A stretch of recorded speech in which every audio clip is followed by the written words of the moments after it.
परम श्रद्धेय दादी जी का अव्यक्त आरोहण दिवस और ऐसे महान महान महान दिन पर हम संसार की सर्वश्रेष्ठ पवित्र भूमि पर पहुंचे हैं।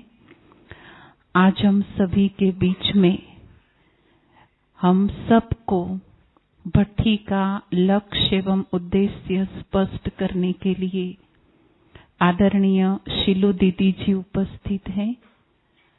अव्यक्त दिन पर हम सभी अव्यक्त हाथ से दीदी जी को इस सभा के अंदर स्वागत करते हैं। दीदी जी से मुझे नहीं लगता आप कोई भी अपरिचित हैं, क्योंकि सब दीदी पुराने भाई बहने आज पीछे हैं, तो आपकी बहुत सालों से सब पालना ले रहे हैं। आदरणीय दीदी जी के लिए मैं यही कहूंगी कि यज्ञ का आप ऐसा एक व्यक्तित्व है कि जिनके द्वारा दादियों की दिल की पालना की महसूसता हम सभी करते रहते हैं। जो हमारे बड़ों की सरलता है, जो हमारे बड़ों की सहानुभूति है, जो हमारे बड़ों की रूहानियत है, वो आपके द्वारा बाबा हम सभी तक पहुंचाते रहते हैं। ऐसा विरल व्यक्तित्व आज हमारे बीच में है। हम सभी आज सुनेंगे भट्ठी का लक्ष्य एवं उद्देश्य। सभी इसी भाव और भावना से सुनेंगे कि स्वयं बाप दादा दीदी के द्वारा हम सभी को आज जो प्रेरणा देंगे उसको हम अवश्य स्वरूप में लाएंगे। आदरणीय शिलू दीदी जी। एक मिनट। ओम शांति, ओम शांति,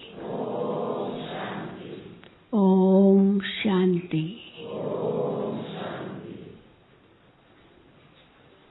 जब ब्राह्मण बच्चे आपस में मिलते हैं तो कैसे मिलते हैं? दुनिया में जब आपस में मिलते हैं तो कई शब्दों का उच्चारण करते हैं। हर एक की अपनी अपनी संस्कृति होती है, उस अनुसार आपस में मिलते समय एक दो को कहते हैं। कोई राम राम कहते हैं, कोई जय श्री कृष्ण कहते हैं, राधा स्वामी वाले कहेंगे राधा स्वामी, और हम क्या कहते हैं? ओम शांति। लेकिन एडिशन क्या है हमारी कि जब हम पहले पहले मिलते हैं सीधा ओम शांति नहीं कहते हैं, पहले हम दृष्टि से मिलते हैं, है ना? जिसको बाबा कहते हैं एक दो को आत्मा की दृष्टि से देखते हैं।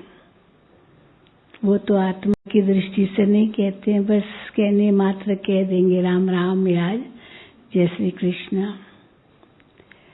लेकिन हम आत्मा की दृष्टि से एक दो को देखते हैं। ये आत्मा मेरा भाई है, ये आत्मा भी शिव बाबा की संतान है। फिर चाहे भले हमने उनको पहले कभी नहीं देखा हो, इस कल्प में न भी देखा हो, लेकिन हमारी बहुत पुरानी पहचान है, क्योंकि हर कल्प में मिलते हैं। परम धाम में तो मिलेंगे ही ना। तो इसलिए उस पहचान के नाते हम उस आत्मिक दृष्टि से पहले देखते हैं, फिर ओम शांति कहते हैं। हम अपने आप को भी याद दिलाते हैं और उसको भी याद दिलाते हैं कि हे आत्मा, तेरा स्वधर्म शांति है, तुम शांति धाम के वासी हो और शांति के सागर शिव पिता की संतान हो। इसलिए हमारी दादी जानकी जी तो 3 बार ओम शांति कहे बिना कुछ भी शुरू नहीं करती थी। और ओम शांति 3 बार कहकर फिर कहती थी मैं कौन, मेरा कौन। ये उनके फेमस शब्द हैं। इतने नशे से कहती थी। तो अपनी भी पहचान देती थी और शिव बाबा की भी पहचान देती थी और घर की भी पहचान देती थी। तो इसलिए बाबा हम बच्चों को ये तीनों ही याद दिलाते हैं। न खुद को भूलो, न पाप को भूलो, न घर को भूलो। इसीलिए ओम शांति पक्का पक्का याद हो। तो वो तो मंत्र सबको याद है ही, लेकिन आप बहुत बहुत भाग्यशाली तो हो ही जो बेहद बाप के घर में पांडव भवन में पहुंचे हो, जो बाबा मम्मा सभी दादियों की तपस्या भूमि है, जहाँ सब ने तपस्या की है, क्योंकि पहले तो पांडव भवन ही था। तो इसलिए मधुबन तपोभूमि में बाबा मम्मा दादियाँ सर्व मधुबन निवासी और सब की तरफ से आप सभी को मधुबन में आने का बहुत बहुत स्वागत है। ताली नहीं बजाना ना, बस स्वागत है, स्वागत है। कैसा ये मौका है। एक तरफ शिव जयंती का त्योहार है। कल भी शिव बाबा ने, बाप दादा ने बच्चों के साथ जयंती मनाई, सूक्ष्म रूप में तो मनाई ना। और बाप और बच्चों का जन्मदिन एक ही दिन। और आज गुलजार दादी बाबा के पास वतन में पहुंचकर वो मंगल मिलन मनाया होगा। क्योंकि हम तो ये नहीं कहेंगे कि दादी चली गई। मुझे याद है एक अव्यक्त बाबा की मुरली, एक दिन अव्यक्त बाप दादा की मुरली चल रही थी और एक बहन हॉस्पिटल में बहुत सीरियस थी और ठीक विदेश की बहन थी। और ठीक 7:30 बजे जब ट्रैफिक कंट्रोल का समय होता है, तब ग्लोबल हॉस्पिटल में उसने शरीर छोड़ा। बहुत सीरियस तो थी। तो बाबा के पास निर्वैर भाई गए उसी समय और बाबा को कहते, अव्यक्त बाप दादा को, बाबा वो चली गई, वो गई। बाबा ने उसको दृष्टि देकर कहा, गई नहीं, वो आई। समझ गए? गई नहीं लेकिन आई। बाबा के पास गई तो बाबा क्या कहेंगे? बाबा के पास तो आई ना। हम कहेंगे गई और बाबा कहेंगे आई। तो देखो बाबा किस रूप से सोचते हैं और हम बच्चे किस रूप से सोचते हैं। हम कहेंगे गई, लेकिन ज्ञान के आधार से हम समझते हैं कि गई नहीं, क्योंकि जाना तो हम सबको एक साथ है। सबको एक साथ जाना है ना। परम धाम के गेट तो खुले ही नहीं है। ब्रह्मा बाबा भी इंतजार कर रहे हैं वतन में, तो गए कहाँ? इंतजार कर रहे हैं। यही बाबा कहते हैं, बच्चे कब तक तैयार होंगे? कल भी बाबा ने कहा डेट बताओ, डेट बताओ, हाँ डेट बताओ। मुझे याद है एक बाबा की मुरली और भी चली, जिसमें बाबा ने कहा डेट बताओ, कब संपूर्ण बनेंगे? कब संपूर्ण बनेंगे? तो बाबा ने निर्वैर भाई से पूछा, सामने बैठे थे बाप दादा ने, अव्यक्त बाप दादा ने, डेट बताओ कब संपूर्ण बनेंगे?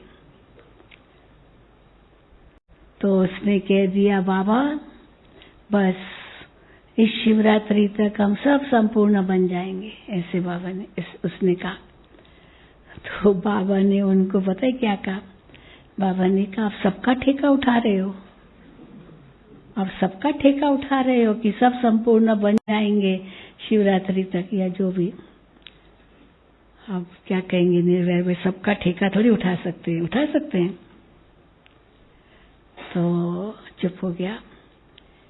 लेकिन बाबा बोलते रहे कि डेट बताओ कब संपूर्ण बनेंगे। फिर दादी जानकी से पूछा, कब संपूर्ण बनेंगे, डेट बताओ।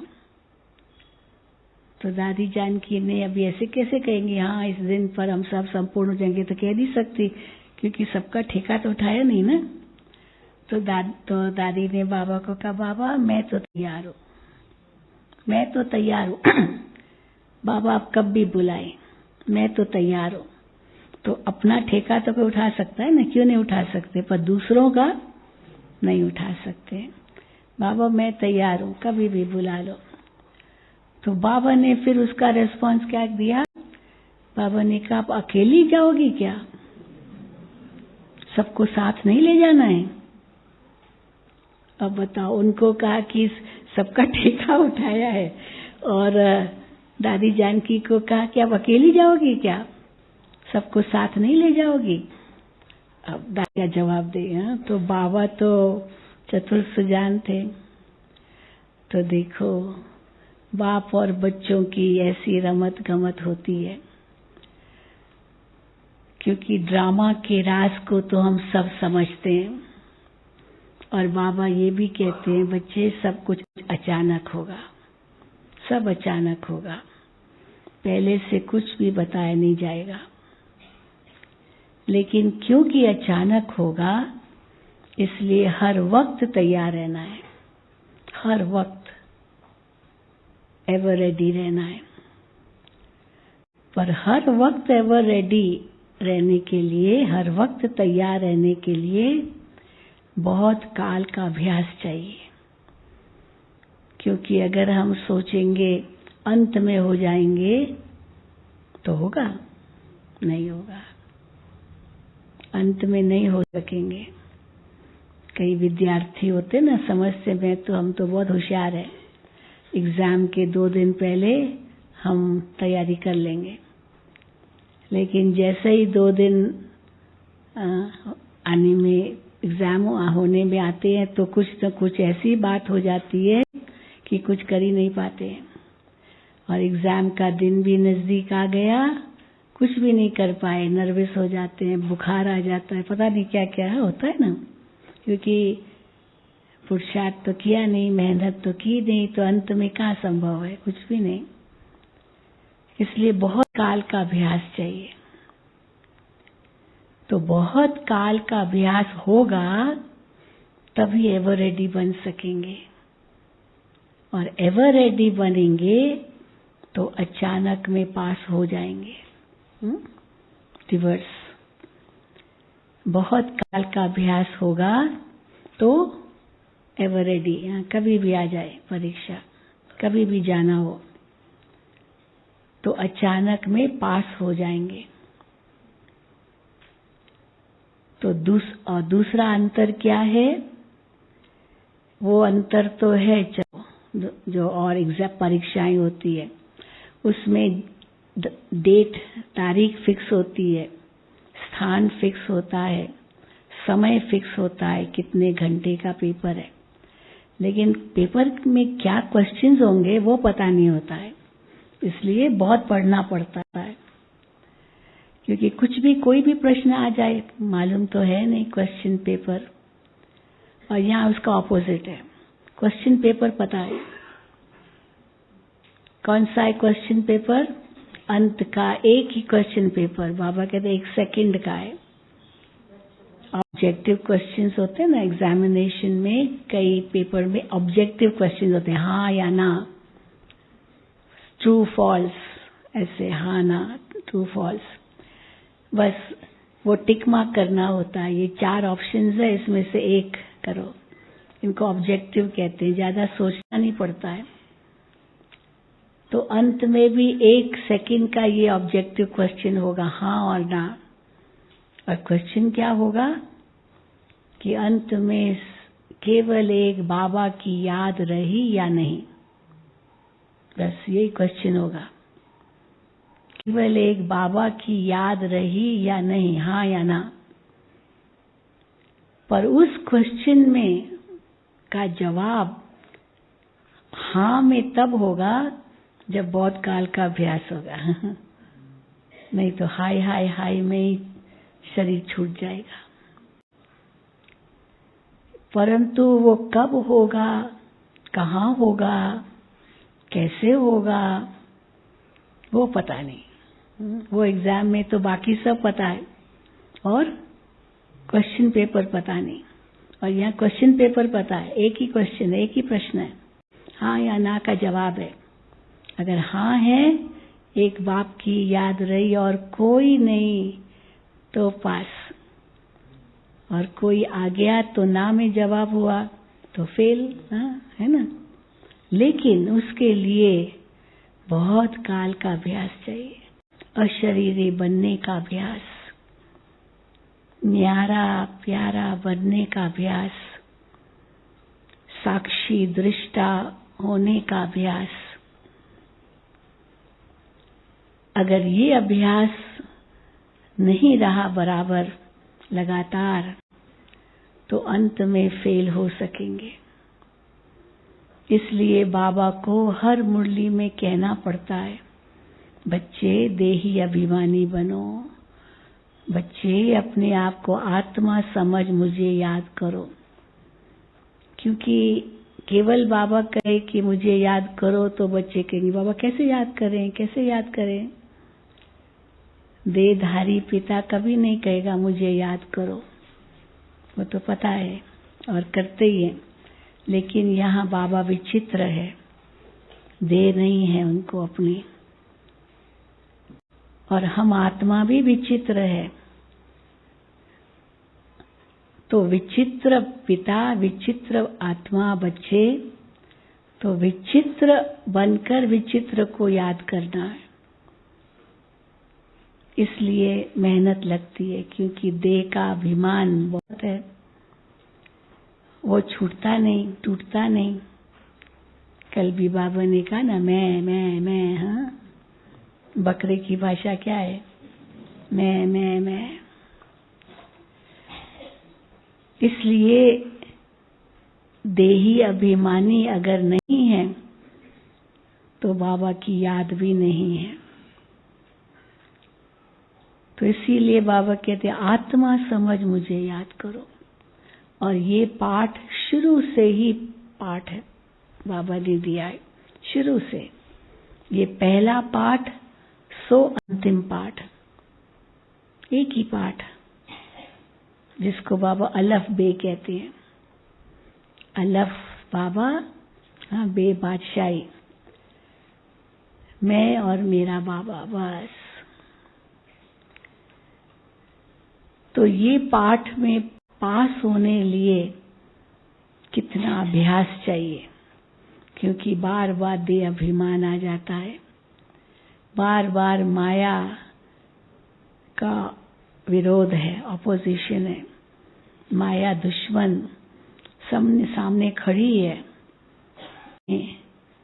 भगवान के बच्चों पर वार करने लिए, क्योंकि बाबा कहते बहुत काल से उनके मुरीद थे, अब तुम भगवान के बनते हो तो माया छोड़ेगी नहीं।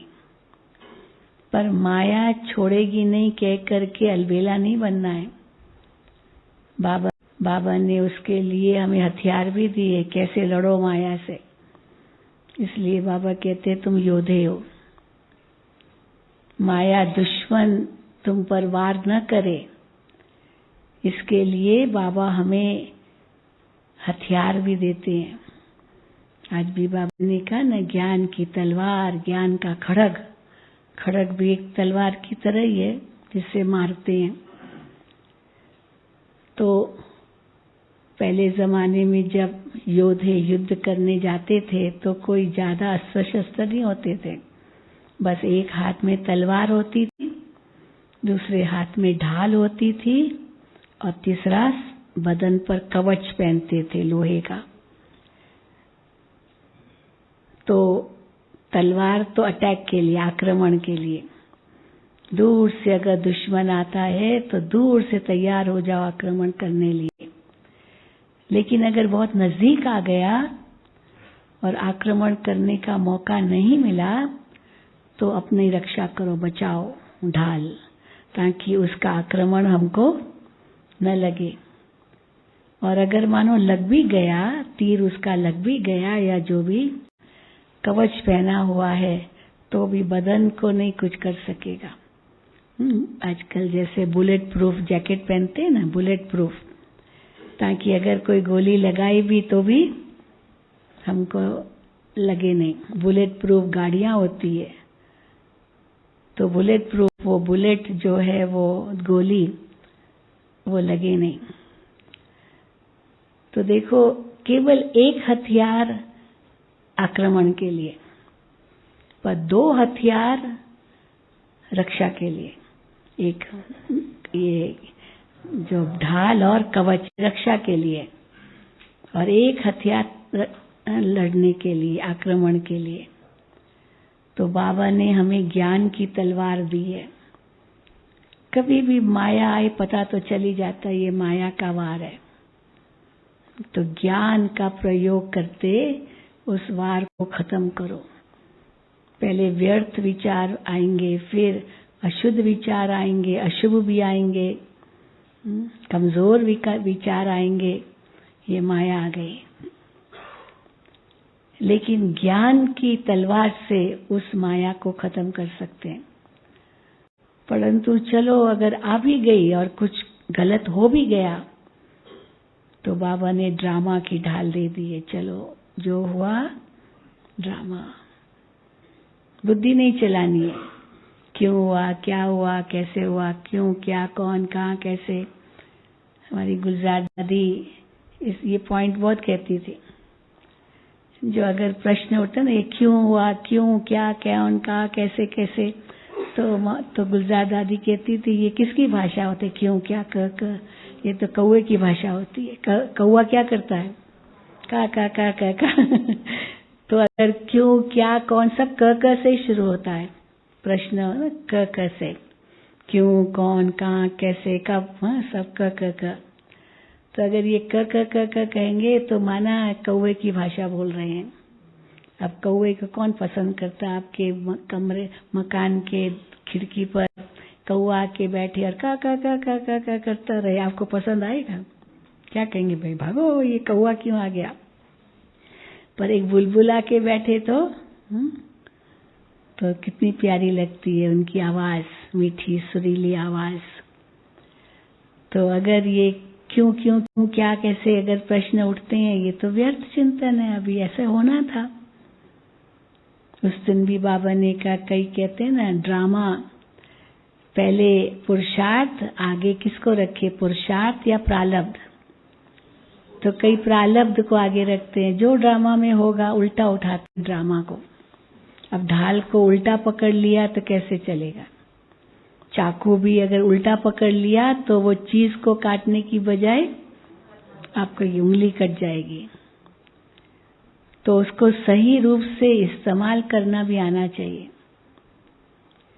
तो ड्रामा ढाल इसलिए है ताकि कोई बात हो जाए, उसके बाद संकल्प नहीं चले, ये क्यों हुआ, कैसे हुआ, कब हुआ, कहाँ हुआ, क्या क्या, कुछ नहीं। ड्रामा ऐसे ही होना था। और फिर योग का कवच, बाबा की याद में बैठ जाओ, बस सब संकल्प समाप्त, बाबा से शक्ति लो, तब माया भागेगी। क्योंकि माया दुश्मन है और वो आक्रमण जब करती है ना, तो कैसे करती है? दुश्मन आक्रमण कैसे करता है? किसी देश पर दुश्मन देश को आक्रमण करना है तो दो चीजों पर उसका ध्यान होता है दुश्मन का। ऐसे नहीं सब जगह आक्रमण करता है, उसका बारूद भी वेस्ट हो जाएगा। दो चीजों पर आक्रमण करता है। पहला आक्रमण करता है कि उसका रिसोर्स कहाँ है, उसकी आमदनी कहाँ है, उत्पत्ति कहाँ है। जहां से उसकी उत्पत्ति होती है वहां पर आक्रमण करेगा, ताकि वो जो उनको शक्ति मिलती है उससे, उसको बॉम्ब से तोड़ देगा, खत्म। तो रिसोर्स खत्म। अब भोजन ही नहीं मिलेगा तो मनुष्य मर जाएंगे ना। भले मारो नहीं उनको, पर भोजन ही नहीं दो तो मर जाएगा। तो उनका रिसोर्स, जो उनकी उत्पादन शक्ति है, वो कहाँ है, उसको आक्रमण, उस पर आक्रमण करेगा। दूसरा, चलो हर किसी की वो आमदनी अपनी नहीं है, उत्पादन अपना नहीं है, तो दूसरे देश से सहायता ले सकते हैं, ले तो सकते हैं ना। तो दूसरे देश से भी सहायता न ले, उसके लिए जो कनेक्शन है, संपर्क, उसको भी तोड़ देगा, है ना। टावर ही तोड़ देगा, ताकि वो टेलीफोन ही न चले, कुछ चले ही नहीं। बिजली की तार काट देगा और टेलीफोन कनेक्शन काट देगा, माना दूसरे से भी आप मदद न ले सको। ये दुश्मन का काम होता है। तो माया क्या करती है? सबसे पहले आत्मा का जो अंदर की अपनी शक्ति है, रिसोर्स, जो उसका उत्पादन है, जो उनकी संसाधन है, जो आत्मा के गुण हैं, ज्ञान, पवित्रता, शांति, प्रेम, सुख, आनंद, शक्ति, जो 7 मूल गुण बताते हैं, उसको नष्ट कर देगी। शांति खत्म, शक्ति खत्म, खुशी खत्म। और दूसरा, चलो ये बाबा से लो, वो बाबा से योग भी नहीं लगाने देगी, नहीं लगाने देगी। कहेंगे योग तो लगता ही नहीं है। तो बाबा से भी शक्ति नहीं ले सकते, अपनी शक्ति भी गई, तो क्या होगा उसका हाल। तो इसलिए बाबा कहते हैं बहुत सावधान हो जाओ कि अपना जो आपका जो संसाधन, आत्मा की जो शक्ति है, वो नष्ट न हो। अपना समय, श्वास, संकल्प, शक्ति, संपत्ति, ये सब हमारा संसाधन है, ये कभी नष्ट नहीं करना है। इसके बजाय ड्रामा की ढाल और योग का कवच और मन एकदम शांत। हम लोगों में देखते हैं ना, कोई भी ऐसा विघ्न आ गया, अब उस विघ्न को खत्म करने के लिए क्या कहते हैं? सब योग में बैठ जाओ, सब योग में बैठ जाओ। क्योंकि वो विघ्न आया और प्रश्न है, ये क्यों हुआ, क्या हुआ, कैसे हुआ, तो कितने व्यर्थ संकल्प चलते हैं। तो व्यर्थ संकल्प न चले, उसके लिए क्या कहते हैं? सब योग में बैठ जाओ, सकाश दो, और उसकी बुद्धि बदल जाएगी। बहुत ऐसे उदाहरण हैं। और सचमुच बाबा टेक ओवर कर लेता है और बुद्धि को बदल देता है। वो विघ्न कैसे खत्म हो जाता है पता भी नहीं चलता। लेकिन अगर उसी उधेड़ बुन में रहे, क्या, क्यों, कहाँ, कैसे, तो शक्ति भी खत्म और नेगेटिविटी, नकारात्मकता बढ़ती जाएगी, तो शक्तिहीनता और आती जाएगी। इसलिए बाबा ने ये ड्रामा की ढाल और योग का कवच दिया है। तो इसीलिए आप यहाँ आए हो इस योग भट्ठी में, आपको बैज मिला और बैज में क्या लिखा है? संस्कार परिवर्तन योग तपस्या। पढ़ा आपने? बैज, अपना बैज नहीं मिला है?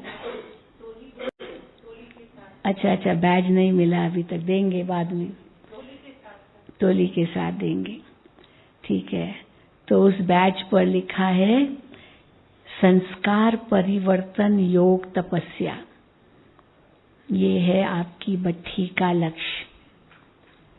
तो एक लक्ष्य है, हाँ, इस भट्ठी में क्या करना है, लेकिन फिर जो मुख्य लक्ष्य है वो हमारा उद्देश्य है, जिसको कहते हैं इंग्लिश में दो सुंदर शब्द, एक है गोल और दूसरा है पर्पस। गोल माना लक्ष्य, 6 मास का लक्ष्य है, 1 साल का लक्ष्य है, 1 दिन का लक्ष्य है, 2 दिन का लक्ष्य है कि 2 दिन में ये करना है। तो लक्ष्य छोटे समय के, थोड़े समय के लिए होता है, पर उद्देश्य तो फाइनल कहाँ तक पहुंचना है। तो छोटे छोटे गोल्स लेते हैं ताकि उस फाइनल उद्देश्य तक पहुंच सके। तो लक्ष्य, पहला लक्ष्य क्या है? संस्कार परिवर्तन। संस्कार परिवर्तन माना जो भी हमारे अंदर कमियां हैं, कमजोरियां हैं, खामियां हैं, इनको खत्म करना है, कमजोरी को भरना है, हाँ? कमजोरी को भरना है, कमी को निकालना है और खामी को नष्ट करना है। कमी, कमजोरी, खामी है तो तीनों लगभग एक जैसे, लेकिन हम इसको इस रूप में कह सकते हैं। कमजोरी अर्थात मैं ये नहीं कर सकती, मैं ये नहीं कर सकता, मेरे से नहीं होगा, मैं इसके लायक नहीं हूँ। बाबा कहते ये भी देह अभिमान है। क्यों नहीं कर सकते हैं? क्यों नहीं हो सकता है? इसलिए बाबा हमेशा मुरली में कहते हैं, हाँ, कभी कभी शब्द नहीं बोलो। क्या बोलो? कभी की बजाय क्या कहो? अभी। अभी नहीं तो कभी नहीं। जो कल करना है वो आज कर, जो आज करना सो अभी। पल में प्रलय होगी, फिर करोगे कभी। हाँ, अभी अभी शरीर छूट जाए तो फिर तो रह जाएगी वो कमी। इसीलिए अभी वो कमजोरी हमें कैसे भरनी है? शक्ति से भरनी है। मैं बहुत अशांत हूँ ये नहीं कहना है, लेकिन मैं शांत स्वरूप हूँ, ये शक्ति भरना हो गया। मैं अशांत हूँ तो वो अशांति और आएगी, और मैं शांत स्वरूप हूँ तो अशांति भाग जाएगी, क्योंकि है तो सारी मन की स्थिति, है तो मन की स्थिति ना सारी। तो शांति भी क्या है? मन की स्थिति, और अशांति भी मन की स्थिति है। इसीलिए कमजोरी को भरना है। मैं अशांत हूं का ये कमजोरी है, मैं शांत स्वरूप हूं ये शक्ति है। तो मैं शांत स्वरूप हूं, इससे भरो तो कमजोरी खत्म हो जाएगी। हाँ, जैसे किसका शरीर कमजोर है तो क्या कहते हैं, भाई ये गोलियां खाओ, आयरन टैबलेट देंगे, फॉलिक एसिड देंगे, विटामिन देंगे, भाई ये आप लेंगे ना तो ताकत आएगी। और ताकत आएगी तो आपके अंदर जो प्रतिरोधक शक्ति है वो बढ़ेगी, और कोई कीटाणु है, कोई बैक्टीरिया है, वायरस है, उनसे लड़ने की शक्ति आएगी। तो इसीलिए कमजोरी को भरना है। वो गोली खाकर माना, जो बाबा कहते हैं ये मैं शांत स्वरूप हूँ, जो बाबा कहते हैं योग में ये हम अंदर में चिंतन करते हैं, मनन करते हैं, ये छोटी छोटी ताकत की गोलियां हैं जो आत्मा अंदर में लेती है और शक्ति आती है। तो कमजोरी को भरना है ताकत की संकल्प करके, शक्ति के संकल्प करके, अपने अनादि स्वरूप और आदि स्वरूप के संकल्प करके। और दूसरा, हाँ, तो कमजोरी को निकाल करके शक्ति भरेंगे। तो कमियां क्या क्या है वो भी देखनी होती है। ऐसी कौन सी मेरे अंदर कमी है, क्योंकि वो हमको भी दुख देगी, दूसरों को भी दुख देगी। ऐसे कौन से संस्कार हैं जो सचमुच मुझे बहुत दुख देते हैं। बाबा कई बार कहते हैं मोटे मोटे विकार तो नहीं होंगे, लेकिन उनके बाल बच्चे बाल बच्चे बहुत आते हैं। कल भी बताया ना बाबा ने कि वो माताओं को, चलो जो उनके बच्चे हैं उनमें तो मोह नहीं होगा, लेकिन पोतरे दोतरे पोतरे दोतरों में बहुत मोह चला जाता है। तो हम हंसी में क्या कहते हैं कि जो मूल हम बैंक में जमा करते हैं ना, वो मूल है, कैपिटल अमाउंट वो मूल है, परंतु उसमें इतना ध्यान नहीं जाएगा, वो तो है ही है। पर जो ब्याज मिलता है ना 6-6 महीने में, उस पर ध्यान बहुत जाता है, कितना ब्याज मिला, कितना ब्याज। तो ब्याज इसीलिए उसका नाम ही रखा इंग्लिश में इंटरेस्ट। इंटरेस्ट माना उसका इंटरेस्ट है कि हमको ये मिलता है। तो जो पोतरे है ना, पोतरे दोतरे, ये इंटरेस्ट है, ये ब्याज के रूप में है। आपका जो मूल है वो तो आपके बच्चे हैं, आप पोतरे दोतरे हो गए, ये ब्याज आपको मिल गया। आपने तो पैदा नहीं किया, मेहनत सारी आपके बेटा बहू ने किया या बेटी दामाद ने किया, वो पाल रहे हैं, लेकिन आपका मोह उसमें है। तो बाबा भी कहते हैं ये विकार तो मोटा मोटा रूप है, वो चलो वो तो जीत लिया, लेकिन जो सूक्ष्म सूक्ष्म है वो बाल बच्चे बहुत है, पोतरे दोतरे बहुत है। और वो अंश भी अगर है तो वो वंश बना देगा, छोटा सा अंश भी, इसलिए वो अंश भी न रहे। इसको कहते हैं वो जो खामी है वो निकालनी है। हीरा थोड़ा भी दाग होगा उसकी वैल्यू कम हो जाएगी, और जितना बेदाग हीरा होगा उसका मूल्य बहुत ज्यादा है। तो मैं आत्मा तो बेदाग हीरा हूँ। सूरत में तो बहुत हीरे तराशते ना, है कोई यहाँ बैठे जो हीरे तराशते हैं? है यहाँ कोई नहीं है जी? हाँ है। तो बहुत सूरत फेमस इसके लिए, हीरे तराशने वाले ना, काटने वाले जी। हाँ, तो इसलिए बाबा कहते आप सच्चे हीरे हो, कोई भी दाग न हो, किसी भी प्रकार का दाग न हो। तो अपनी चेकिंग करने का ये मौका मिला है, और जितनी अपने अंदर चेकिंग करेंगे, उस चेकिंग के साथ बाबा कहते चेक और चेंज, खाली चेकिंग नहीं। अब चेक किया, हाँ मेरे अंदर ये कमी है, ये मुझे खत्म करनी है, परंतु खत्म कैसे करेंगे? खाली कहने से थोड़ी खत्म होगी। अभी निकल गई, खत्म हो गई, बस दृढ़ संकल्प से वो खत्म होता है, कोई और तरीका है ही नहीं। तो जब ये दृढ़ संकल्प हो, जिसको बाबा कहते अभी कर लेंगे, गे बाबा ये भी कहते हैं गे की भाषा मत बोलो, करेंगे, देखेंगे, सोचेंगे, ये कौन सी भाषा हो गई? गे की भाषा। और गे कौन होता है? छोटा बच्चा होता है ना, अब बेचारा बोल नहीं पाता है, बोलना चाहता है तो बोल नहीं पाता, गे हैं? उसके मुंह से लाड निकलती रहती है और गे करता रहता है। तो हम भी क्या कहते हैं? सोचेंगे, देखेंगे, हाँ ये करेंगे। तो छोटे बच्चे बन गए। बच्चे क्या पुरुषार्थ करेंगे? कुछ भी नहीं। फिर भी हाँ, छोटे बच्चे को भी हिम्मत चाहिए, बिना हिम्मत के मदद भी कहाँ मिलेगी। अब वो थोड़ा खड़ा होना सीख लिया, अब उसको माँ कहेगी चलो पाँव आगे रखो, अब वो डरेगा, पाँव आगे नहीं रख पाता है क्योंकि डर लगता है गिर जाऊंगा। तो माँ कहेगी पाँव आगे रखो, पाँव उठाओ और आगे करो, मैं साथ हूँ। तो बच्चा डरता है, नहीं करता है।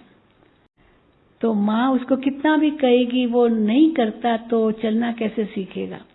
चाहे माँ उसका पाँव पकड़ के भी आगे करे, पर अपनी हिम्मत चाहिए ना पाँव आगे रखने की। माँ तो बैठी है पकड़ने के लिए, पर ये अपनी हिम्मत दिखाएगा नहीं और रोता रहेगा, मामा मामी उठा लो, हाँ, क्योंकि चलना नहीं है। अब माँ उठाएगी तो चलना कब सीखेगा। इसीलिए कई फिर बाबा के बच्चे क्या कहते हैं, बाबा को कहते हैं, बाबा हिम्मत नहीं है, मदद तो करो पर हिम्मत भी आप दो। अब हिम्मत बाबा देवे, हिम्मत तो आपको रखनी है ना, क्योंकि आपको अपने कर्म का फल मिलेगा। बाबा तो सब कुछ कर सकता है।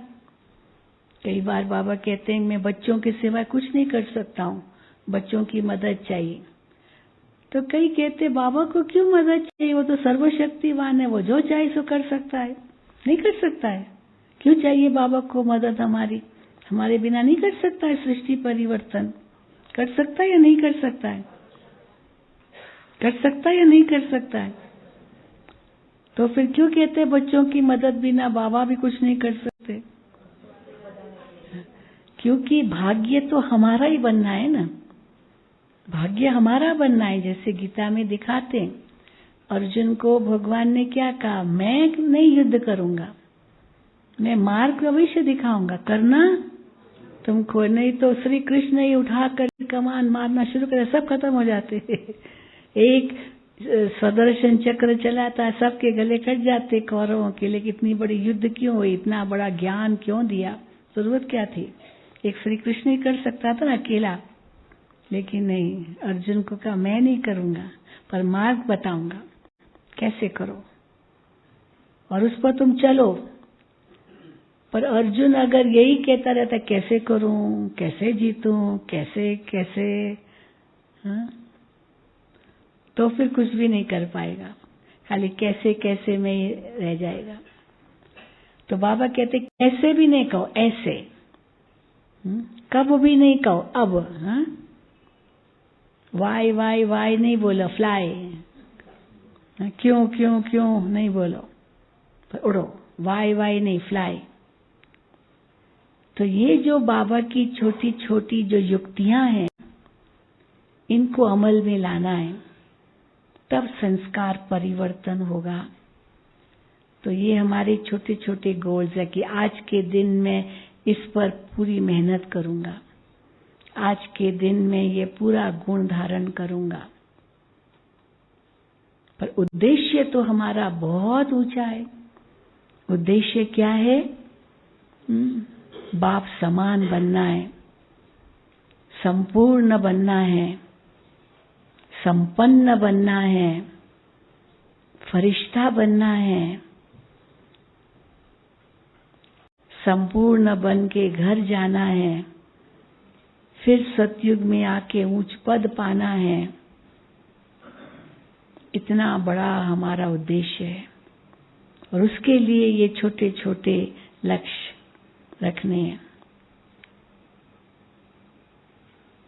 तो कल से आज हमारा बेहतर हो, फिर आज से जो कल आने वाला है वो और बेहतर हो। इसलिए बाबा कहते हैं दूसरे किसी से अपनी भेंट कभी नहीं करो, कभी भी नहीं करो। अपने साथ अपनी ही भेंट करो। कल कैसे था, आज कैसे हूं और कल कैसा होऊंगा। कल छोटी सी बात में गुस्सा आ गया, पर आज वैसी कुछ बात हुई पर गुस्सा नहीं आया, शांत रहा, तो क्या कहेंगे, हमने उस गुस्से को जीता ना, तो थोड़ा ऊंचे गए। कल नहीं जीत सके पर आज तो जीत लिया, चलो शांत रहा। कल वैसे ही कुछ घटना आ गई तो शांत तो नहीं रहा, मैंने मुस्कुरा दिया। अब इनसे और ऊंचा, मुस्कुरा देना होता ना। कई बार हम बॉस हैं तो हमारे नीचे काम करने वाले हैं, पहले दिन तो गुस्सा कर लिया, दूसरे दिन गुस्सा नहीं किया, शांत हो गए। पर फिर कहा कि शांत हो गए तो भी उसको मैंने मदद क्या की, वो डर तो रहेगा ना उसको। लेकिन अगले दिन फिर कुछ ऐसा किया तो मैं मुस्कुराया और मैंने कहा कोई बात नहीं, देखो आगे नहीं करना, प्यार से कहा।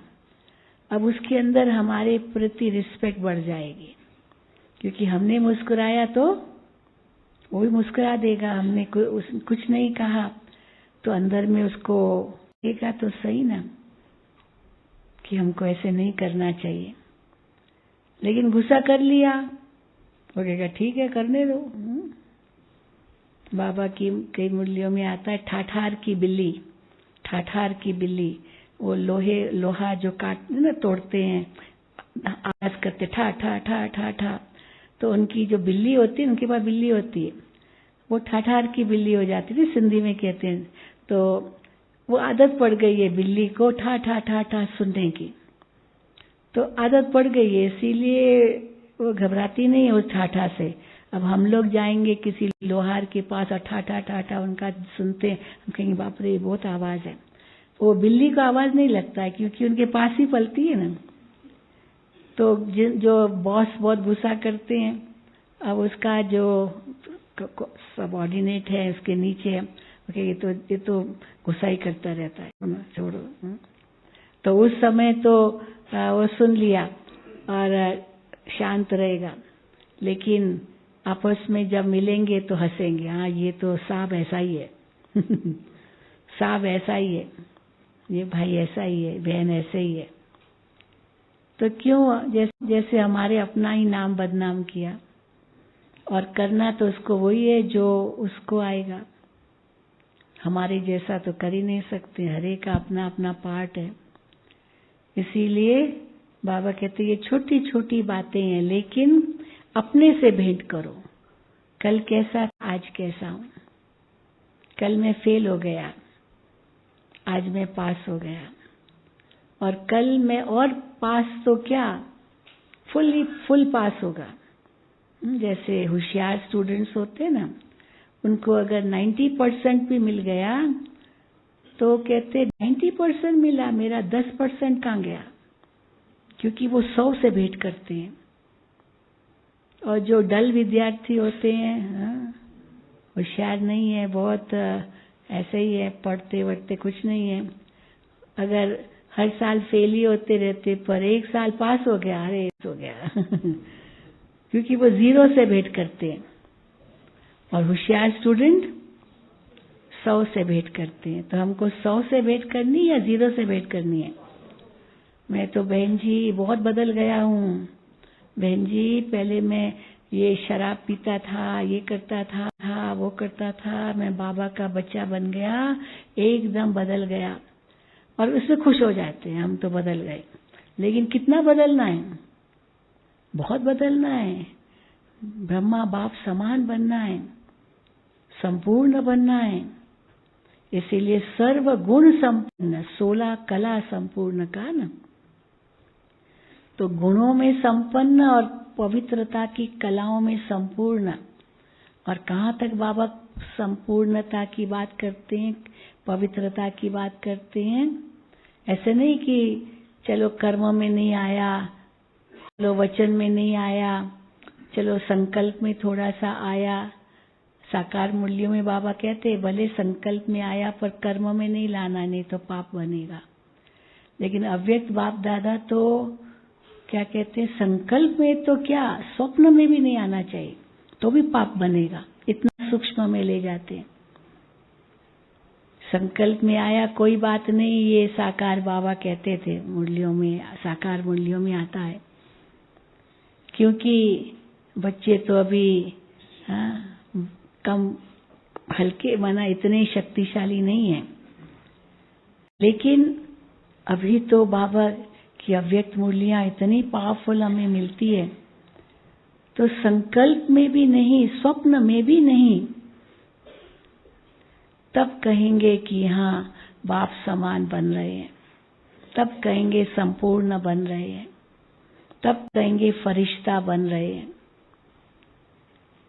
इतना ऊंचा हमारा उद्देश्य हो, क्योंकि यही हमारा उद्देश्य है। इसलिए बाबा कहते हैं अंत में 3 लाइन लगेगी। एक तो जो पास विद ऑनर होंगे, और वो कैसे जाएंगे? धर्मराजपुरी से विथ रिस्पेक्ट, सम्मान के साथ जाएंगे, कोई सजाएं नहीं खाएंगे। और दूसरे होंगे जिनको थोड़ी तो आंख मिलेगी, हाँ आंख लगाएंगे, धर्मराज थोड़ी आंख दिखाएगा, है ना। कई बार होता है ना, किसी बच्चे को तो इतना प्यार करती है माँ, पर दूसरा बच्चा थोड़ा सा नटखट है तो माँ क्या करेगी, आंख दिखाएगी। परंतु और ज्यादा नटखट है तो मारेगी भी। तो बाबा भी प्यार तो करते हैं लेकिन आंख भी दिखाते हैं। कई बार मुरली पढ़ते हम कहते आज तो भाई धर्मराज की मुरली थी। कई कहते आज तो धर्मराज की मुरली थी। धर्मराज की मुरली माना बाबा ने कहा कल की मुरली क्या जबरदस्त थी। कल की या कब की, परसों की, बाबा ने, हाँ शायद परसों, कल की थी, जिसमें बाबा ने कहा कि अगर 100 पुण्य किए पर एक पाप किया तो वो एक पाप सारे 100 पुण्य को खत्म कर देगा, क्योंकि 100 गुना सजा है। तो 100 गुना सजा ना, वो जो 100 पुण्य किए होंगे ना, वो सब पुण्य वॉश आउट, क्योंकि एक पाप किया।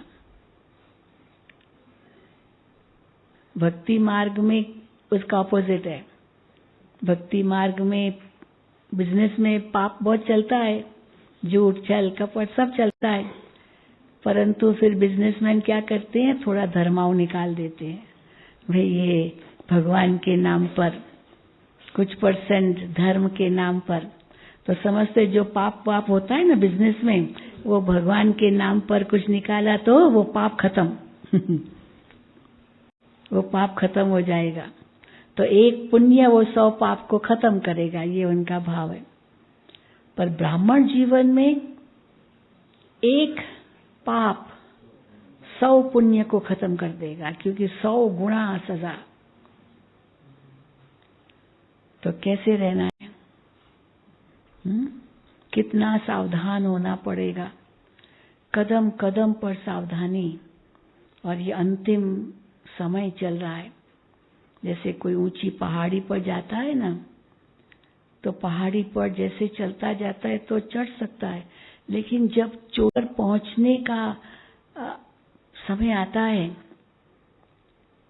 वो या तो ऊपर या तो अगर वहां फिसला तो सीधा नीचे। वो जैसे सांप और सीढ़ी की का खेल है ना, सांप और सीढ़ी में क्या है, वो सांप जो है ना वो पूरा 98 तक पहुंच जाता है, वहां 98 तक आए, अभी बस आगे 2 ही है, और एक सांप के पास आ गए, और क्या हुआ, वो सांप एकदम नीचे ले आएगा। और सीढ़ी है तो सीधा ऊपर चले जाएंगे। तो सांप कोई काटे नहीं, वही ध्यान रखना है। इसीलिए बाबा ने एक मुरली में कहा था कि सांप माया है, तो सांप को मत देखो, पर उसके अंदर जो मणि है, मणि है या मणि, उसको देखो। तो आत्मा मणि की तरह है, देह को मत देखो, ये सांप की तरह है, पर हर एक के मस्तक पर वो मणि चमक रही है, वो देखो। तो आपकी दृष्टि वृत्ति इतनी ऊंची हो जाएगी। तो ये अगले 3 दिन यही हमें करना है। हाँ, अपनी चेकिंग और चेंज। क्या बोला? नहीं।